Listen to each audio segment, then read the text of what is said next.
Okay, welcome back.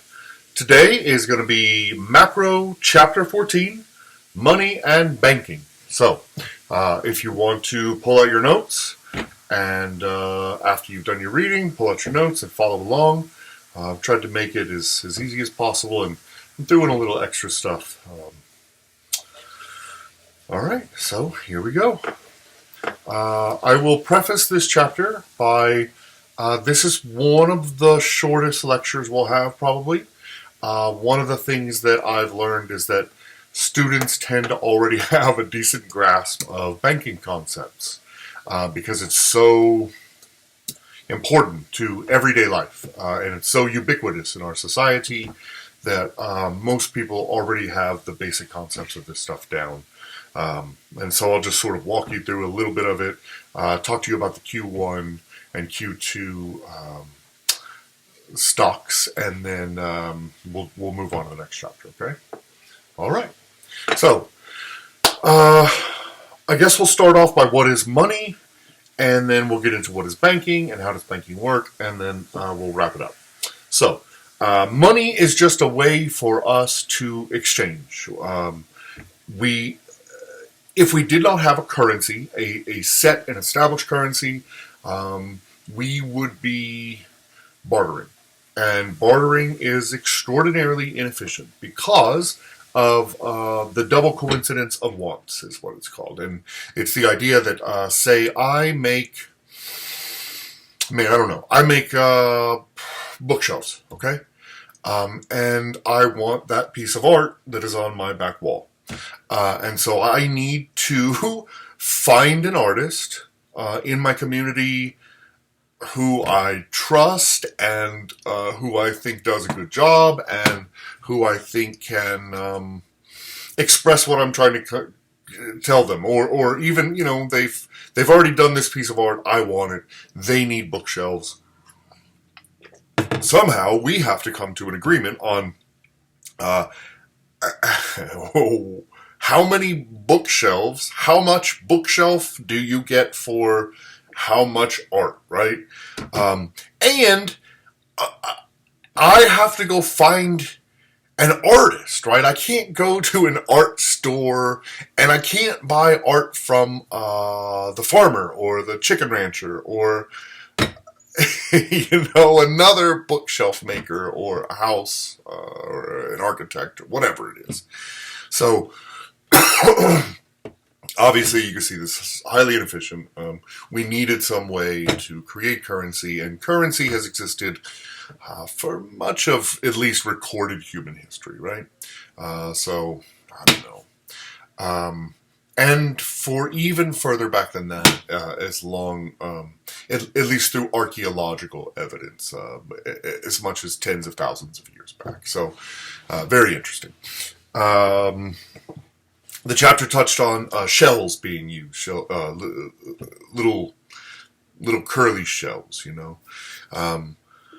because they made a good medium of exchange, because they really couldn't be broken, because they were very uniform in size, and so they could actually be weighed for large purchases rather than actually, counted thousands of tiny little shells. All of these different things. So what are the standards of what is a money? It has to be a medium of exchange. It has to have a storage of value. It has to be a unit of account, which means that we can measure value like we would measure distance with a ruler. Okay, it is in and of itself, it is a measure of value, right? And it has to be a standard of deferred payment. Like, if I take this thing from you, I will be able to purchase something else with it in the future. I can't do that with an apple, right? An apple rots. I can't. I guess theoretically you could do it with these shells because they last 100 years or more, and they could just be beaten and tossed around, and they're really stable because of that sort of perfect. What do they call that? The universal ratio, the golden ratio that is built into these shells. Because of that, it has the architecturally strongest defense against pressure, right? And so it made a very good unit of exchange. Anyway, I'm getting off track. Okay. Ba, ba, ba, ba.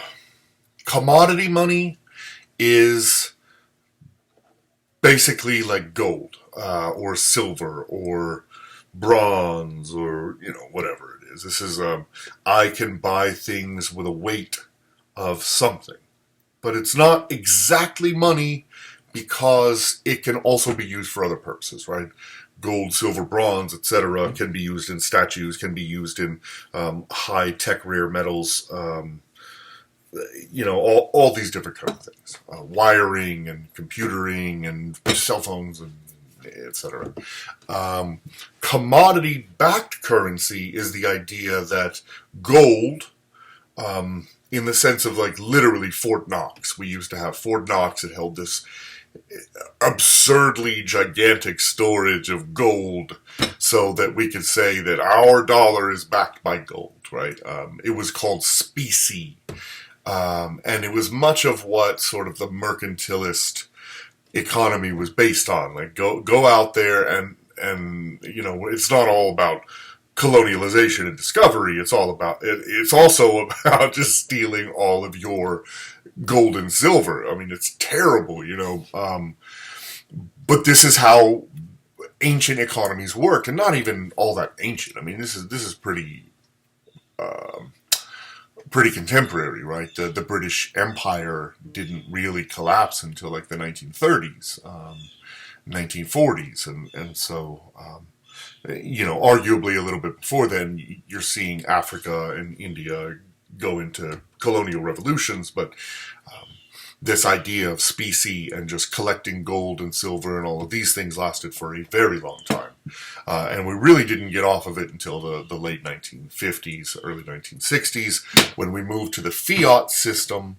And fiat is just the idea that this dollar is worth what you think it is. No, it's worth what we collectively think it is, right?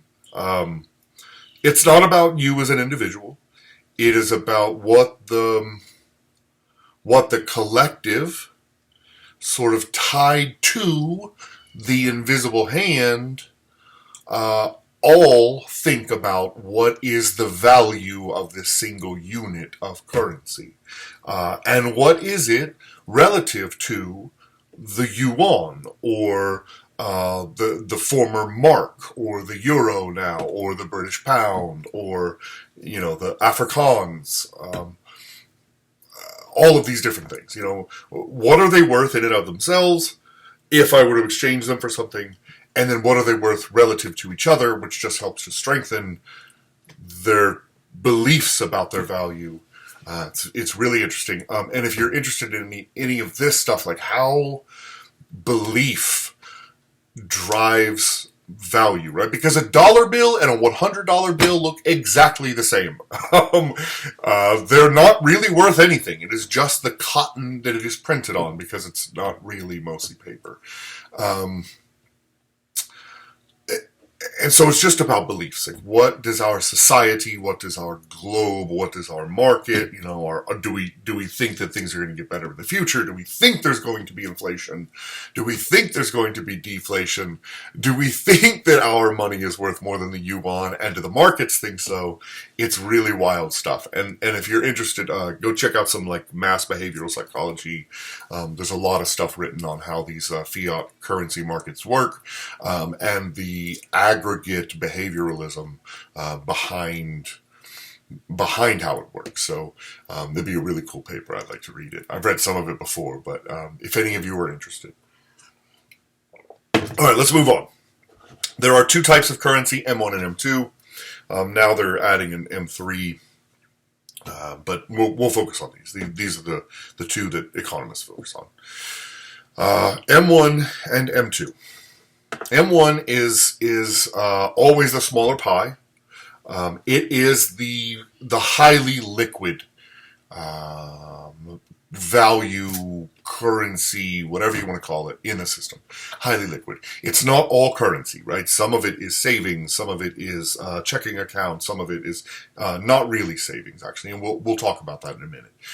It is cash, it is checks. Basically, if you could run your debit card, that counts, and it's traveler's checks. And actually, in 2018, the U.S. government decided to cut traveler's checks out. They're like, man, that's kind of anachronistic, archaic, whatever. We're going to get rid of it because it's such a small piece of our actual pie. We're talking about trillions upon trillions of dollars, and you're talking about like maybe $10 billion. And I couldn't tell you how many billions of dollars, maybe one, who knows, of traveler's checks. So they even just dropped it out. They're like, whatever. It's no one uses them anymore, so we're not going to count it. Okay. We're not going to count it. We're not going to report it.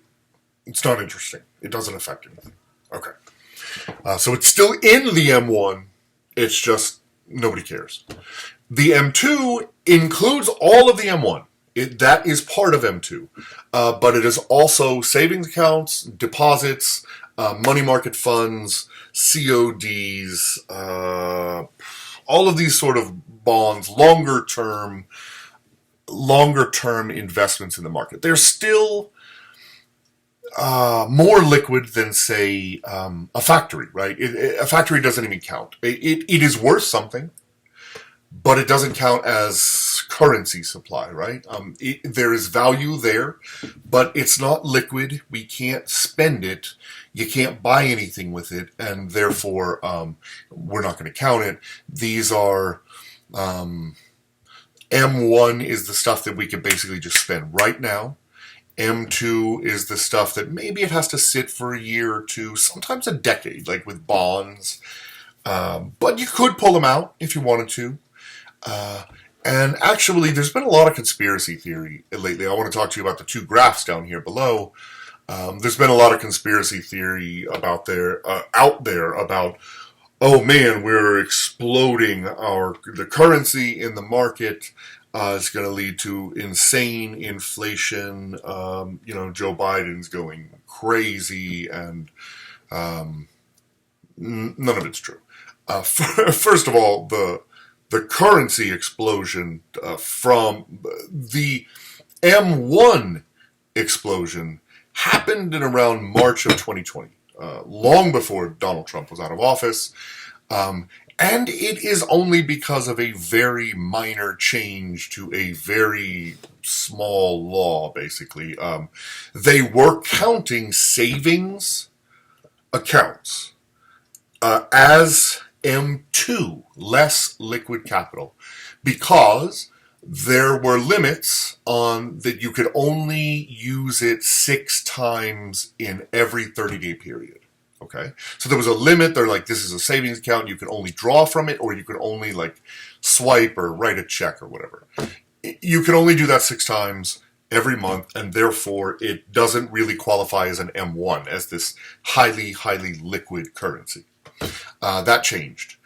In February, March of 2020, there was a very sort of minor change where the U.S. government said that banks can no longer have to limit their customers to 6 per month. I guess they could if they wanted to, but they just said this is stupid and it's onerous and it's reducing the incentive to put money in your savings account, and so we're going to take this law off the book because it doesn't make a lot of sense. And at that point, most banks and most economists and everybody shifted the M1 stock to include savings accounts now. And so M1 skyrocketed. You can see it on the graph. But M2 hasn't changed. So there has been a slight uptick in the amount of currency in the system. It's almost imperceptible. It is non-existent, basically. There's still the same amount of money and savings and all of that stuff in the system. It just, this weird rule changed. And now economists are even saying, like, we might not even use M1 because it's almost indistinguishable now from, how do you say this is more liquid or less liquid? And it's starting to become very fuzzy. A lot of economists are just talking about dropping it out. It's one of the big topics right now in quantitative economics, the statistics of economics. Should we even be using this data? Because this is crazy, right? We can't really learn anything about the teeny imperceptible changes and what effect that has on the market, because this just blew everything out of the water, and now it's not comparable to any of our former data. So the stock of money in the market hasn't changed. This tiny sort of executive rule made the data shift dramatically. So don't buy the hype. All right, that's about it. I'm going to leave it there. I'll leave it on you guys to read sort of the role of banks and how they create money. It's a very small section, but have a great day. I'll get the next one up in the morning, and then we'll get the test out, and we're getting back on track.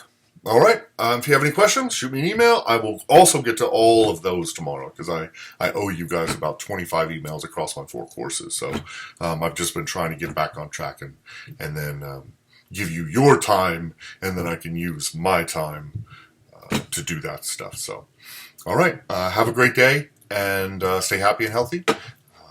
Goodbye.